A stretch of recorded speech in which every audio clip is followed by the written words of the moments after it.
Not much has changed, still trying to keep my old car running like new.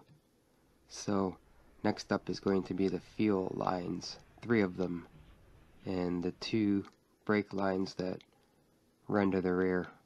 I'm not gonna change the fuel filter though, it's not really part of the maintenance requirements, and my filter pump assembly should be in good shape, so there's no reason to replace it. They last a long time. But the lines, on the other hand, they deteriorate really fast, and I just went to remove a bracket. One of the lines started leaking underneath the bracket, so between the fuel tank and the firewall of the car is where your lines will really rust out. FL2, I think, is a return this system. I'm not sure about the FL1, and the GK that I got here has 5 lines. There's 2 brake lines that are the ones to the far left, and then you have the supply, return, and vapor line. Looking just straight ahead here on top of the gas tank, you can see the supply line, return line. Along the wall to the left you can see the 2 brake lines, right rear and left rear brake, and over here you have the vapor line. So that's it, all 5 of them right there straight ahead. You can see starting from the top right you got the supply, return line, and then along the left wall there you have the 2 brake lines.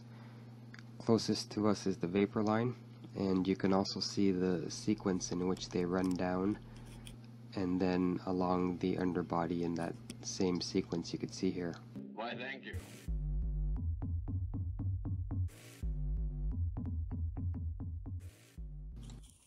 Towards the rear of the gas tank you also have some hoses going to the charcoal canister and up to the filler tube, but I wouldn't worry about them unless you have an evap code. Just leave them where they are.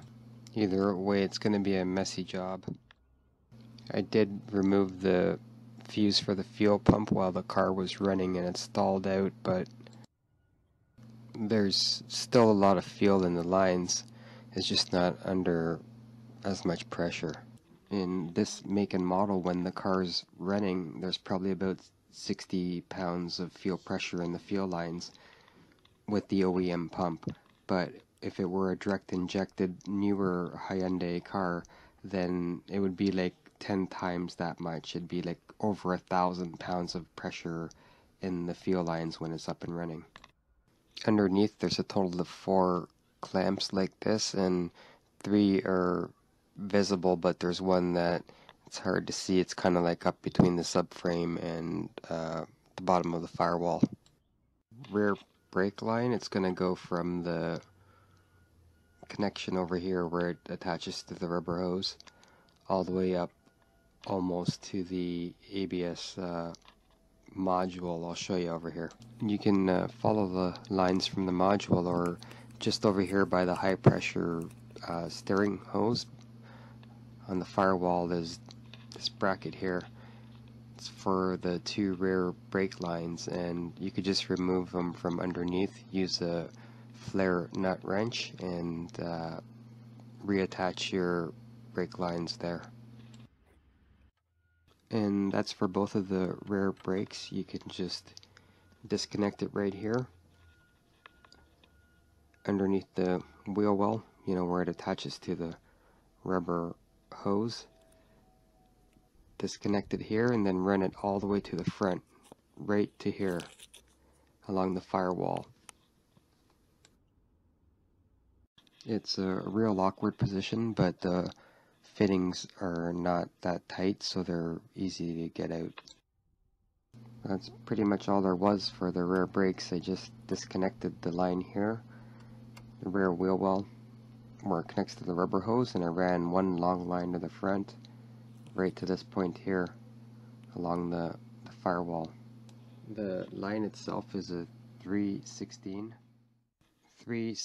brake line and 1/4 fuel line, like you see in this kit here. Comes with the fittings and a spring guard. Post up the link in the description. That's all it took for the two rear brake lines, so back to the fuel lines. Two of them are going to be underneath here. I just gotta clean it out a little bit before I start.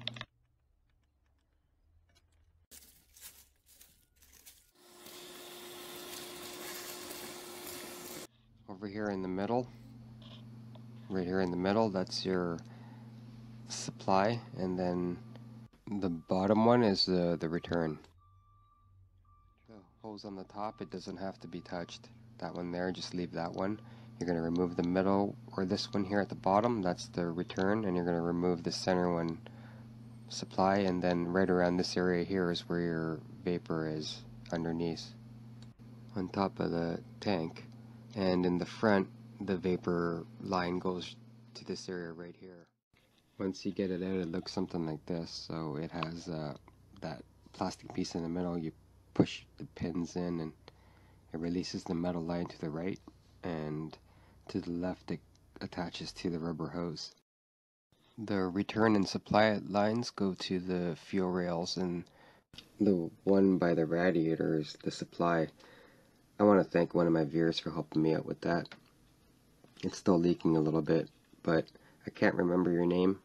Appreciate your help. Thank you. Because the rail towards the radiator is the supply.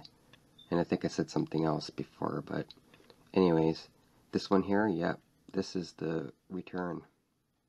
So the new supply and return lines that come from the gas tank are going to run up to the front fuel rails, and I want to keep about a foot of rubber line just to compensate for engine movement and play.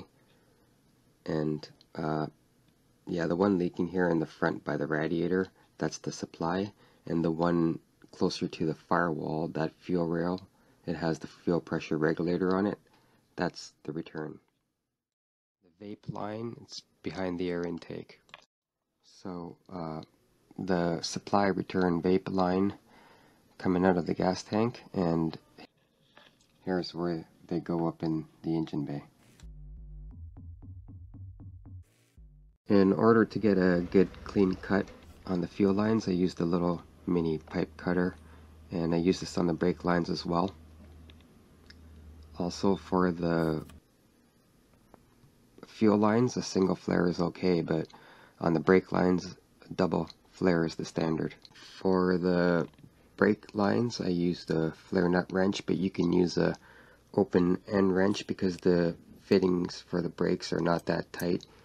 I just backed up on some old scrap wood, but the higher you can raise your car, the easier time you're going to have getting the old fuel lines out and putting the new ones in.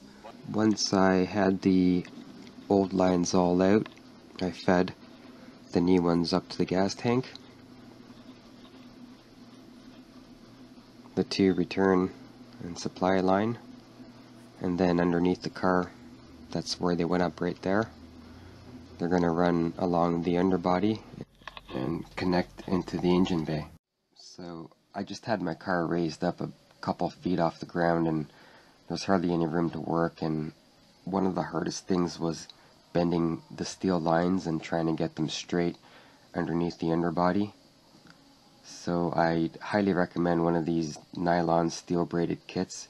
You'll have a much easier time, especially if you're using jack stands or something like that. I'm not sure if they come in different colors, but they look better, they work better, they last longer, and they're easier to install. So the last thing I gotta do here is just straighten out the lines. Everything's hooked up. I left the brackets off because I wanted to make sure there's no leaks. I don't want to put on the brackets then have to remove them all if there's a leak. So right now I'm checking for leaks, and then I'm gonna go for a drive, come back and put on the brackets.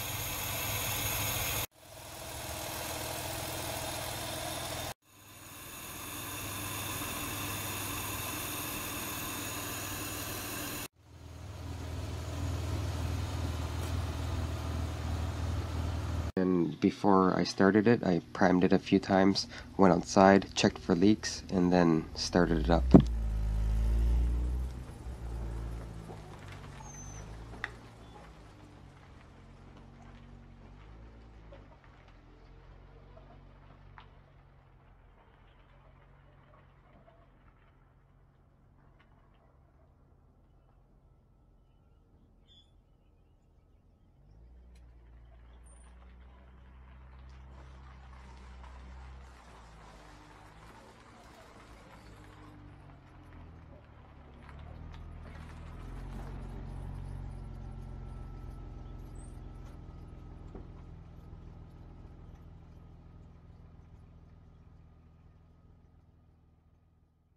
The brake lines are a 316, and I'm not sure about the OEM fuel line size, but I used a 1/4. 1/4 for the fuel and 316 for the brake. And there's a lot of aftermarket fuel lines out there, so you may have an easier or harder time putting it all back together depending on which kit you get. I had a pretty hard time myself, and I'm still not done. There's no leaks, however, and if there is a new leak, they'll be where the connections are, not along the middle. Still got a lot of stuff to do here. I gotta get these rusted old brackets back on. Maybe I'll paint them up, and then straighten out these lines. Could take me an entire day. It shouldn't cost you any more than a couple $100, unless you get something really nice, but I'm up and running again, and that was like the 4th or 5th time I almost scrapped my car, but thankfully everything worked out. And if you guys got a fuel or brake leak, I hope it works out for you guys as well. As you know, they don't make these cars anymore, so I'm just trying to keep it running. The new cars they make now are worse than our old cars, so I definitely don't want a direct injected car. I don't know if you guys have seen the maintenance schedule on the new Hyundais, but they want you to put in additives to your gas tank as part of the routine maintenance schedule, so I hope that everybody can just keep their old car and avoid the issues that all these new cars are having. So again, I wish everybody the best of luck, and I'll update if I get any new information. Thanks.